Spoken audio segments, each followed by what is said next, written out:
What we're supposed to believe is some kind of coincidence. There was also an anti-terrorist drill going on 7/7.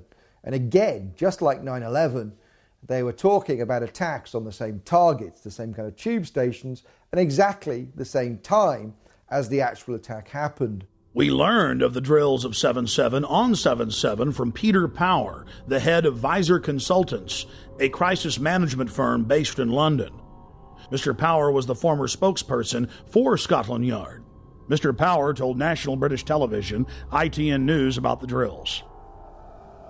Today we were running an exercise for a company, bearing in mind I'm now in the private sector, and we sat everybody down in the city, 1,000 people involved in the whole organisation, but the crisis team, and the most peculiar thing was we based our scenario on the simultaneous attacks on the Underground and mainline station. So we had to suddenly switch an exercise from fictional to real.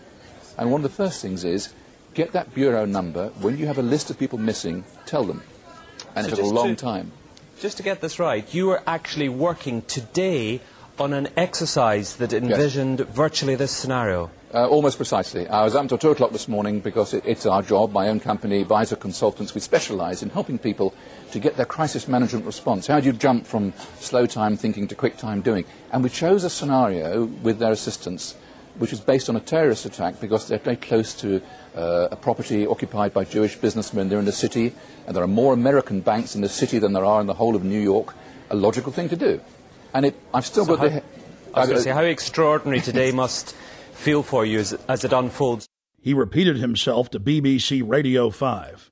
The thing that concerns me is that what are we doing for the thousands of men and women actually who are in London working? And I say that because at 9:30 this morning we were actually running an exercise for over a company of 1,000 people in London based on simultaneous bombs going off precisely at the railway stations that happened this morning.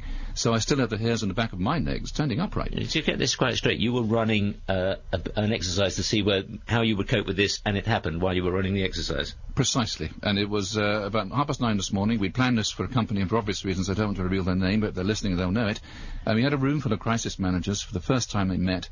And so within 5 minutes we made a pretty rapid decision, this is the real one. And so we went through the correct drills of activating crisis management procedures to jump from slow time to quick time thinking and so on.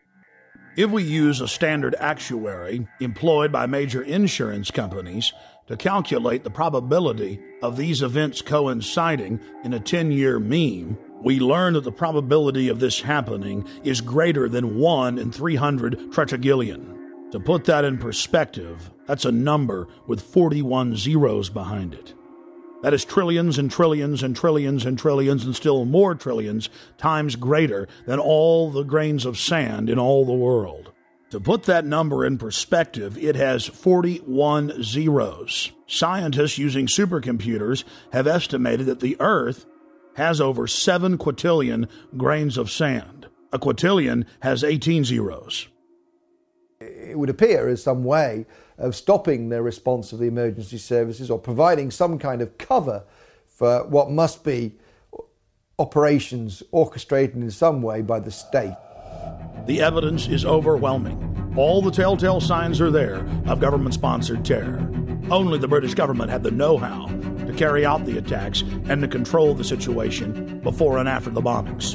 And of course, there's all the other admitted cases where the British government has hired terrorists to carry out assassinations or carried out bombings in their own country as a pretext for political control. And then, of course, there's qui bono, Latin for who benefits, who stands to gain.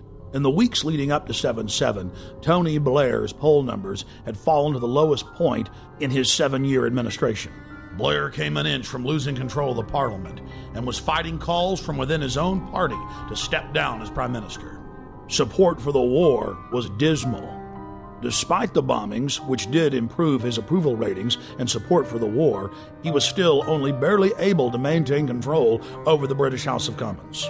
In the wake of the bombings, Tony Blair's administration descended on the British people with a raft of tyrannical legislation, attacking the press, freedom of assembly, and setting up the conditions needed for a martial law takeover of the nation through the Civil Contingencies Act.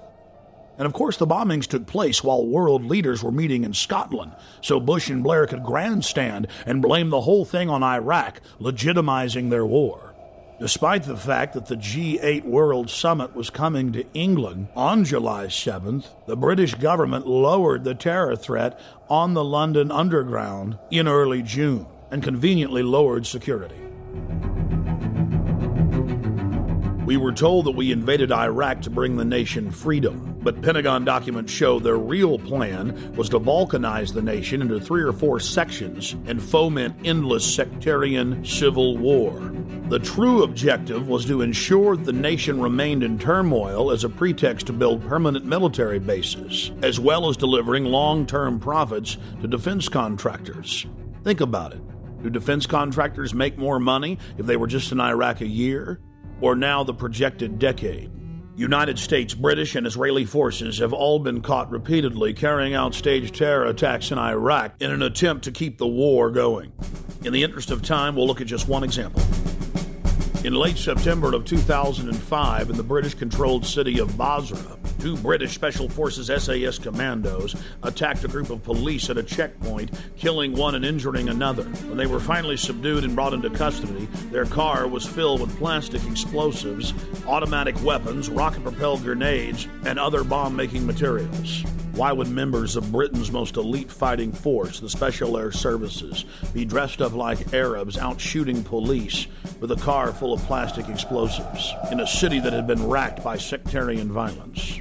The governor of Basra in Iraq ordered that the British soldiers be held for trial for the murder they'd committed.